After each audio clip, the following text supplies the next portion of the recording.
दिन 7 अक्टूबर 2023। जगह इजराइल। वारदात आतंकी हमला और हमलावर हमास। ये वो बातें हैं जो हर कोई जानता है, तारीख से लेकर जगह तक और तरीके से लेकर जिम्मेदार तक।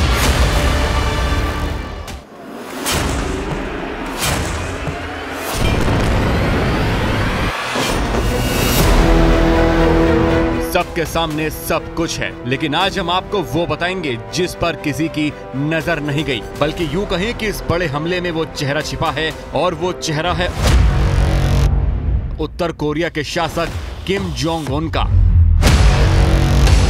अब आप सोचेंगे कि भला इजराइल और हमास की इस जंग में किम का क्या रोल है, तो इसको जानने के लिए आपको फिर जाना होगा उसी तारीख पर जिस दिन इजराइल पर हमला हुआ था, 7 अक्टूबर 2023।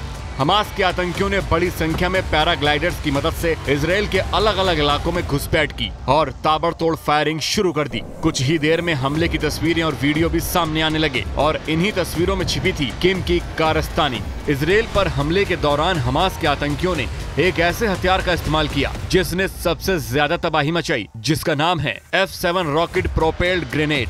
F7 से किम का कनेक्शन क्या है, इसको जानने से पहले F7 क्या है ये जानना बेहद जरूरी है।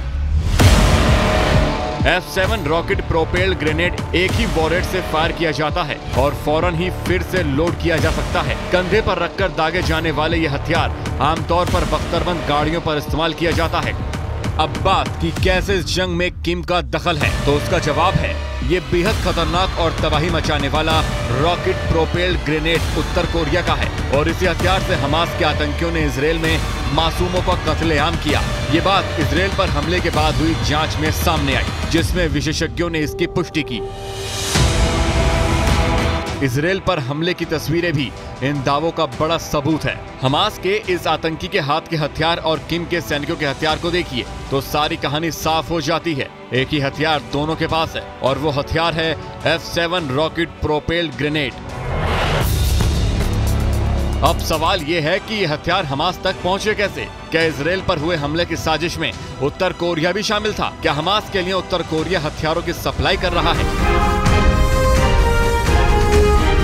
तो इन सभी सवालों का उत्तर कोरिया की तरफ से तो जवाब है ना, लेकिन ये सच तो उत्तर कोरिया का है, जबकि इन हथियारों का इस्तेमाल तो हुआ है, ये पूरा सच है। हालांकि इसमें कोई आश्चर्य वाली बात नहीं है, क्योंकि उत्तर कोरिया पहले से ही फिलिस्तीन के आतंकी समूह हमास का समर्थन करता रहा है और फिलिस्तीन को सही ठहराता रहा है। ऐसे में हो सकता है कि हथियार सीधे तौर पर हमास को सप्लाई किए गए हों। दूसरी तरफ इन हथियारों के हमास तक पहुंचने का एक दूसरा रूट भी हो सकता है और वो रूट है रूस। यूक्रेन के खिलाफ युद्ध में उत्तर कोरिया ने रूस को हथियारों की सप्लाई की थी। हालांकि इससे उत्तर कोरिया इनकार कर रहा है, लेकिन इस रूट से भी हथियारों का हमास तक पहुंचना मुश्किल नहीं लगता। और तीसरा रूट है ईरान, जो हमास का न सिर्फ समर्थक है बल्कि सबसे बड़ा मददगार भी।